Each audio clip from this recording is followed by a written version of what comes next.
বাংলাদেশ ইসলামী ছাত্র সেনা ঢাকা মহানগরের সাবেক সভাপতি জনাব রহিসউদ্দিনকে মব সৃষ্টি করে পূর্ব পরিকল্পিতভাবে তাকে হত্যা করা হয়েছে, ঠিক কিনা বলে?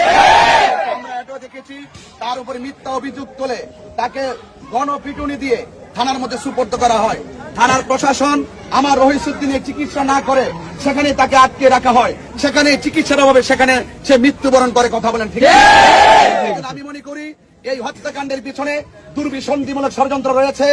যারা এই আমার রহিসউদ্দিনকে, বাংলাদেশ ইসলামী ছাত্র সেনা ঢাকা মহানগরের সাবেক সভাপতি রহিসউদ্দিনকে নির্মম ভাবে পূর্ব পরিকল্পিত ভাবে যেই সমস্ত সন্ত্রাসীরা মব সৃষ্টি করে আমার ভাইকে শহীদ করেছে, আমি প্রশাসনকে বলবো, সরকার প্রধানকে বলবো, অনতি বিলম্বে এই হত্যাকাণ্ডের পিছনে যারা জড়িত তাদেরকে 24 ঘন্টার ভিতরে আইনের আওতায় আনতে হবে। এবং যদি আইনের আওতায় আনা না হয়, এই মুহূর্তে রহিসউদ্দিনের লাশ সেই গাজীপুর থানায় প্রবেশ করতেছে। বাংলাদেশের আপামর সুন্নি জনতাকে বলবো, আমরা খানকায় বসে থাকার দিন শেষ হয়ে গেছে। আমাদেরকে বিপ্লবী হতে হবে, সংগ্রামী হতে হবে।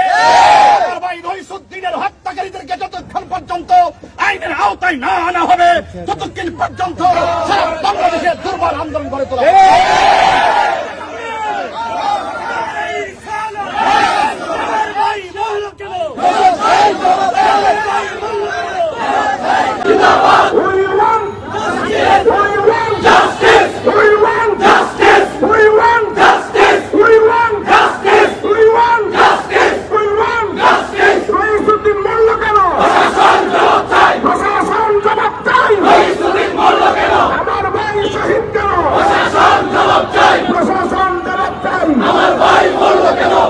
সম্মানিত সংগ্রামী সুন্নি জনতা, আমরা এই মুহূর্তে যদিও আমাদের কর্মসূচি আজকে এখানে সমাপ্ত করছি, কিন্তু আমাদের কর্মসূচি এটাই শেষ না।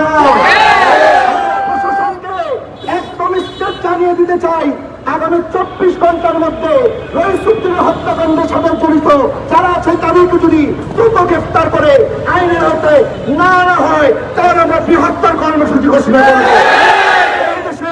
আমরা রাস্তাঘাট থেকে শুরু করে আমরা যদি আপনারা দেখেছেন মাত্র 1 ঘন্টার নোটিশে আজকে আমরা এখানে জড়ো হয়েছি। আমরা মাত্র 12 ঘন্টার নোটিশে লক্ষ লক্ষ সুন্নি জনতা গত 26 তারিখে এখানে অংশগ্রহণ করেছিলাম। আমরা যদি ঘোষণা দেই, সারা বাংলাদেশকে আমরা অচল করে দিতে চাই। আমাদের নীরবতাকে দুর্বলতা না করে আমাদের রহিসউদ্দিন ভাইয়ের সাথে যে জুলুম করা হয়েছে তার সুষ্ঠু তদন্ত করে দোষীদের বিচার আওতায় এনে আমাদের প্রাণের দাবিকে মেনে নেওয়ার জন্য সরকার অনুরোধ করছি। এরপরে